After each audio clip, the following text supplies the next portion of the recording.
Good afternoon, Virginia here with Jennieleegems. Today I'm going to show you the buttonholed Russian stitch.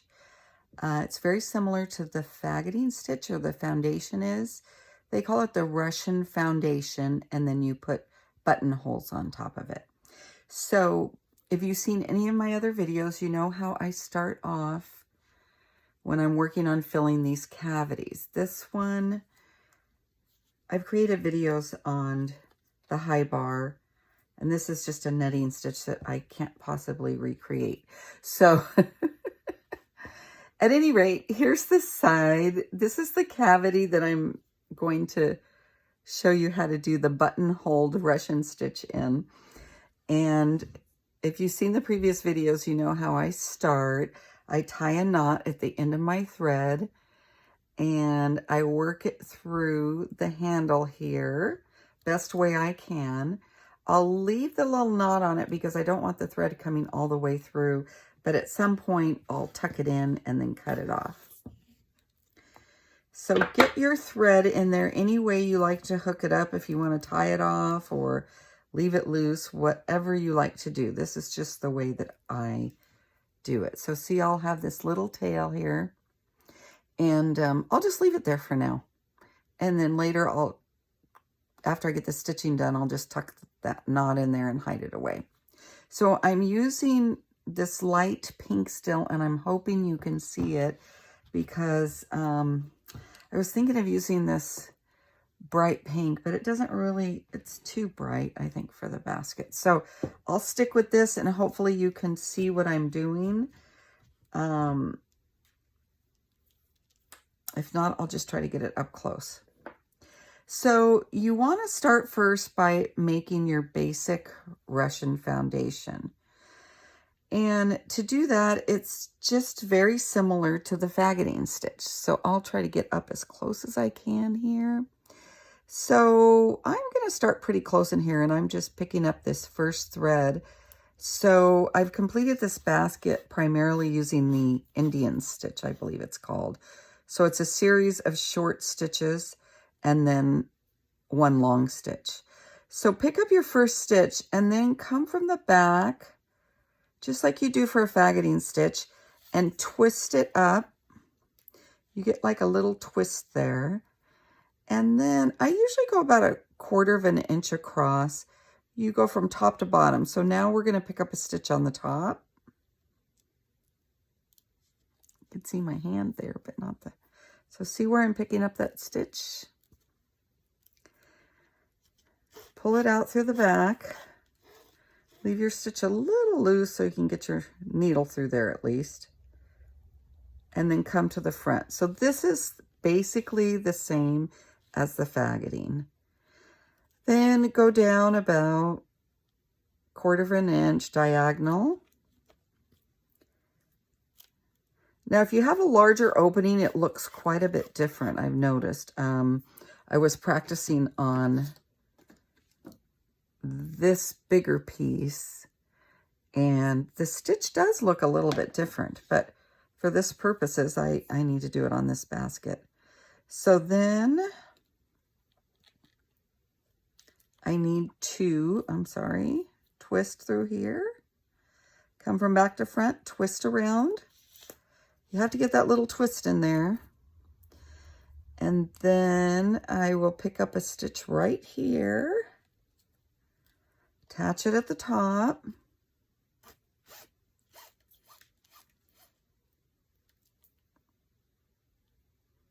Come back across. And then I want to go diagonally about 1/4 of an inch, so I am just going to pick up the stitch right here. And as I said before, I'm not a perfectionist on this. It's a handmade item, so it needs to just be fun to make. So get your little twist in there. Then you're going to go about 1/4 of an inch up, 1/2 inch, whatever you choose. Just try to keep the same pattern. Pick up a stitch or two just so it holds. Back to front. So in this instance, I'm calling this the basic Russian foundation because that's the type of stitch I'm working on, but it's this faggoting stitch, same thing, it's the same hand movements. Go back down, back to front, pick it up. I will pick up this stitch here. Luckily with this Indian stitch, there's a lot of areas you can hook up to.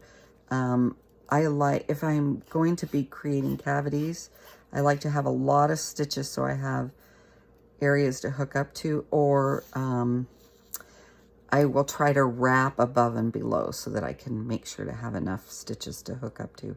So then again, diagonally about 1/4 inch, because you want this stitch to show. It is just filling a cavity, but it's also something that you want to look really pretty. So you could see how the pattern's forming here. Hopefully against that white, you can really see it, because this is a light pink. And then up and over to like about, I just go diagonally again. Like I say, I just kind of eyeball it. But see, it's getting a nice little twist in there on each one. It's looking really pretty. And I will come over to this single stitch. And I'm using 1 arm's length worth of thread. I know that's probably all I'm gonna need to finish this cavity. You certainly can use a longer one so you don't have to cut and tie off and just work your way through here and start up here. But in this instance, I'm not doing that. So this stitch looks good right here. Actually, I got 2, so it's a little tight, but I'll go ahead and pull it through with my little trusty pliers. Okay, and I am going to just finish this one side for you, and I'll work through across, and then I'll show you the real stitch I want to show you. We're just laying the foundation, and this stitch is actually called the Russian foundation for the buttonholed Russian stitch. It's a mouthful. Twist. And I am going to pick up here. And I'm careful where I'm throwing my thread because I don't want to create any unnecessary loops. From back to front, giving you that little twist. And I will just come down here, pick up a stitch here. And again, I am going to twist even though it's gonna just look like a knot there, but I still put the twist in. Okay, I'm gonna work from here to here and then create the same pattern here, and then we'll move on to the buttonholed Russian stitch.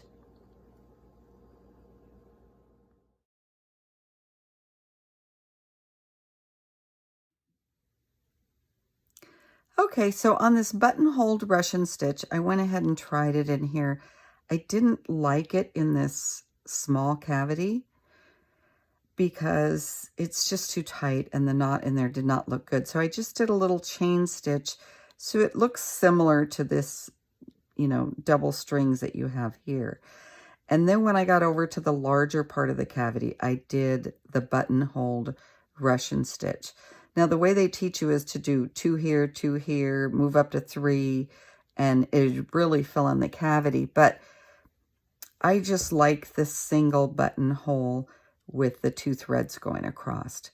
So you'll recall we did the basic Russian foundation. I did it across here and across here. It's very similar to the faggoting stitch. So whatever you want to call it, that's what it is. So now I am going to show you in the larger cavities how you go up above. You're supposed to go up above here where the little twist is and create a buttonhole stitch. And it's basically a little knot that holds it together up there. So you make your little loop in the back just like you would a regular buttonhole stitch. It might be a little hard to see because this thread is light, but see, now you have the 2 threads going up the same way, and you have a little buttonhole up here, and that holds it where it's supposed to be. So now I'm going to pull the thread down, line it up with this bottom thread. I'll come up over here. I'm going to leave my little hole on the other side so I can go up and over and form the buttonhole stitch. It gets a little difficult with your fingers, but so there's the buttonhole. You've got those two. So see, you can't really see the pattern as well because it is small stitching up here, but you have the two side by side.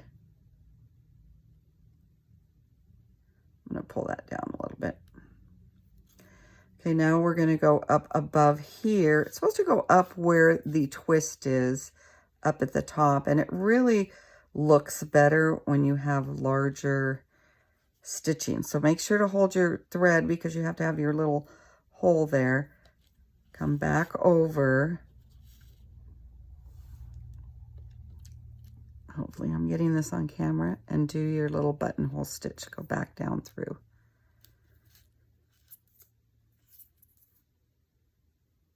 There's your buttonhole that holds it together. Now you have your two threads here. So they're so close together that they're supposed to be a little separated so you could see. It's almost like the chain stitch. That's why I thought that chain stitch would look better. So let's see, I'll go on this side so that maybe it opens up that little cavity a bit. So you have to kind of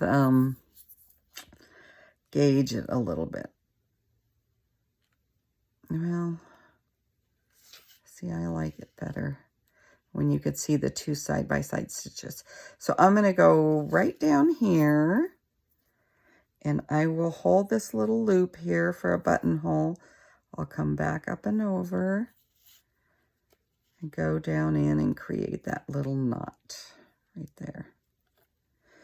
So this is really up close. It's hard to see, I think. I'll go back and look at the video, but there's your little knot. But because these are so close together, it's a little difficult to see the pattern, but it is kind of a cool pattern. I think I'm going to try an opening with just this chain stitch. I liked that even better. So here we go. We're going to go up above, come from back to front, make sure to hold your little hole opening there so you could go back down through it and create a buttonhole stitch up there. Now see, these are laying nice and flat here, so I think that looks better. So then I will come back down here. I want that to lay like that. And so I'm going to come up from this side.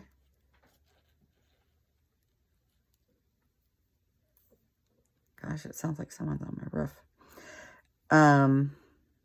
Go back down through the buttonhole here, make that little knot, and that's kind of forcing them to lay side by side.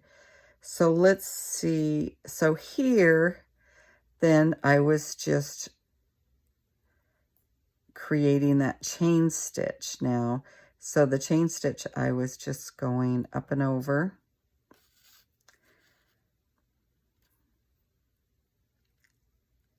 And then back down through it. It's similar to the buttonhole. Well, maybe it is a buttonhole, but it didn't look as thick as the buttonhole. And then I will go this way and just go through it. Basically, I'm not making a knot. I'm not going up and over and around making a knot. I'm just making a chain. And it holds it here. Well, it is kind of a knot, but so here again, I'm going to come up and around. So see the bigger knot with the, I'm just working my way down to the end now, but so see, you just come through it. It doesn't make as big as or noticeable of a knot. It's just going up and over.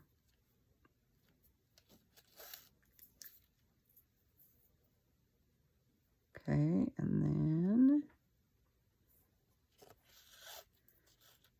Okay, I'm going to work my way to the end. So see, that kind of looks like a chain where this is more of a definite knot. And it's just one less movement. So I kind of like this, but I don't know. Let me know what you think. It's kind of a fun stitch to try, but I think it looks a lot better in a bigger cavity like this. If you have a larger cavity, it looks better. Now these I was practicing, so I went back and forth a few times. But I think it does look better in a larger cavity if you see the video where I show the hand stitches up close so that you can really tell what you're doing. But yeah, so I went this way and then I went back and forth just to practice it. So this is a little practice piece, but it's different. It's a different stitch. I'm not in love with it, I want to say, but it's different. So I'll go ahead and do it on this other side to match up and then figure out what I'm going to create in these other open cavities. I'm just trying different stitches.